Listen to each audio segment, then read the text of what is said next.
Tsuyoshi Nishioka. And this is the 7 o'clock Heavenly News. First up, top stories. Evan Almighty, not doing so hot.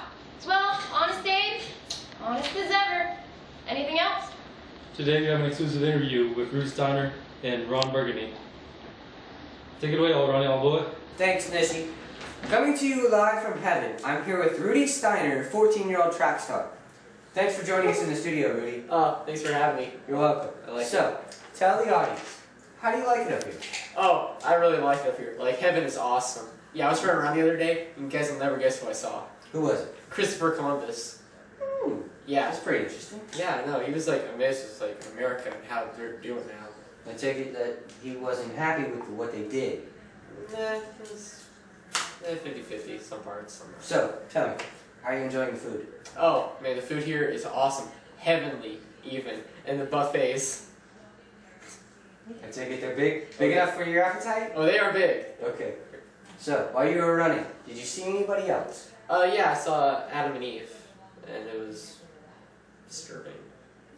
Can you tell the audience why? Well, they didn't have belly buttons, so freaky, dude.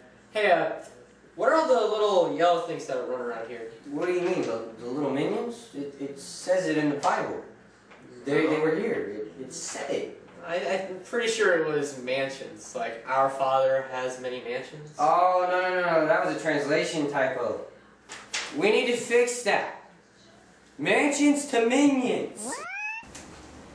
Anyways, so all of us up here can agree that you have a natural running ability. And what we want to know is, who was your inspiration all along?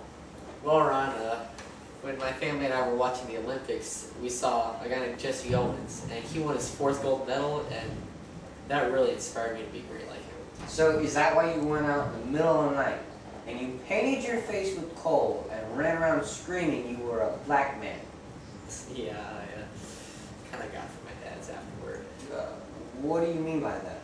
Well, he said that I shouldn't want to be like black people or Jewish people or people who aren't like us. Well, you've got a good father. So anyways, I've heard that you have a pretty impressive criminal record. Is that true? I mean, we think you do. I don't know what you're talking about. I mean, we saw your life, and we saw you and this female consulate of yours as you joined a local group of thieves to steal fruit from the farm. Well, man, kids gotta eat. But why did you have to steal? Well, we didn't have any money, like no one did. And so even if we wanted to, we couldn't. I mean, but why couldn't asking suffice? Yeah, if that's gonna work. People are gonna help other people when their own families are starving. They might. So, Rudy, what about this boys' school you went to? It wasn't the place for me. How so? Well, for one, I had to be there, and number B, the place was way too strict. I couldn't be myself there. They frowned upon having fun, as I would put it. And I'm more the adventure type, not the uniforms. So the audience wants to know, what about your CO? What's that? Your commanding officer. You two didn't get along well. Why would you say that? You spit in his face. Hey, he had it coming to him. What did he ever do to you? Well, for one, he was being all large and in charge and up in my face, and you know what, I got tired of it, so I gave him some mind and some spit to go along with it. Well, that's between you and God. So anyway, our studio has received exclusive live photos from you. Do you mind if we broadcast them to the audience? No, not at all. Okay. These pictures are brought to you by The Good Book, our new social network. Go create a profile. Alrighty then. Let's take a look at these photos. Okay. Okay. So, let's take a look at your live photos. Alright. So, may you explain this one to the audience? Yes, I may. Would you like me to? Yes, I would. Well, then I shall. Okay, well, that's me, coal on my face, and that was Jesse Owens for a day.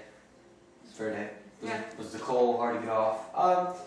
Yeah, well, it was. Like, soap, water, everything. Couldn't get it off. What about the kitchen sink? Did you have to use that? Oh, yeah, I did. Buried my face in the sink and almost drowned. Okay. Well then, we'll leave you to your running. Okay. Could you explain this one to me, yeah, it's me, get some dinner. What did you just say? Yeah. I get hungry sometimes. You get hungry, so you I do. pick your nose. Oh, I do. Okay. Moving right along. They're good, by the way, so. Well, I think this one's an upgrade from last one. Uh, So explain that one. Well, I was, in the market, saw some potatoes. Thought I'd take them. So I take it taking the biggest potato and getting caught wasn't the smartest idea? No, it wasn't. I got in trouble. Smooth move. Thanks. You're welcome. And what's this one? Well, that, good sir, is a bike crash caused by yours truly. So explain what happened here. Well, there was this, person on a bike, and he was carrying food for a priest. So, Wait, you stole from the church? doesn't everybody? No, but proceed. So we, threw some water on the slippery sidewalk, and, he slipped on the slippery sidewalk. Okay. A lot of good food. What about this one? Oh yeah, that one's my dad. He was a tailor. I take it that's his work. Yeah. He's good at it. Do you go often that way? Yeah. Yeah. What happened? Well, Was he forced? yeah. I was gonna go to a training camp, and, he said no, so they told him to pack his bags. So the Nazis came to your house and tried to recruit you, but they took your dad instead. Yeah. So I take it you regret knocking down the dominoes in the dark?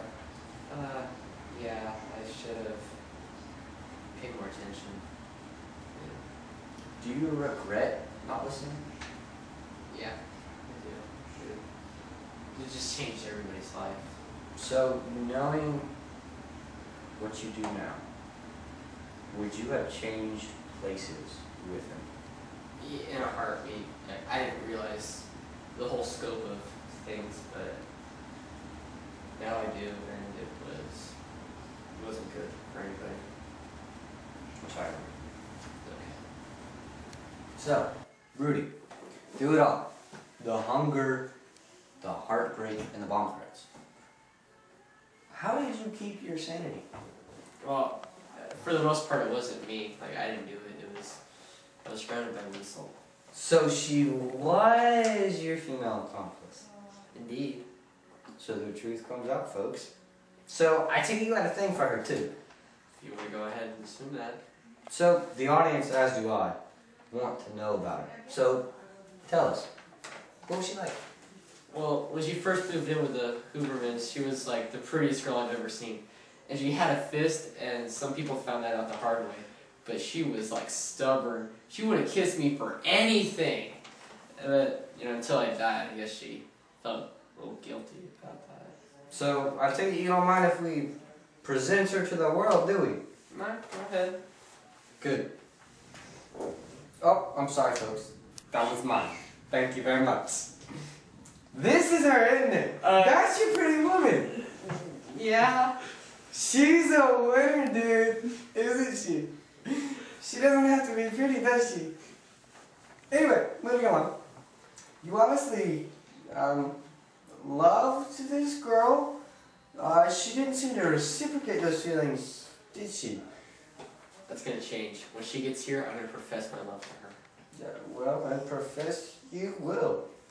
So, Rudy, we have a special guest for you. Ooh. Let's bring her out. Come on, special guest. Liesel! broadcast. Oh, Back to yeah. the newsroom. Well, thank you for that exclusive interview, Ron. And thanks for watching the 7 o'clock Heavenly News. Good night, Heaven.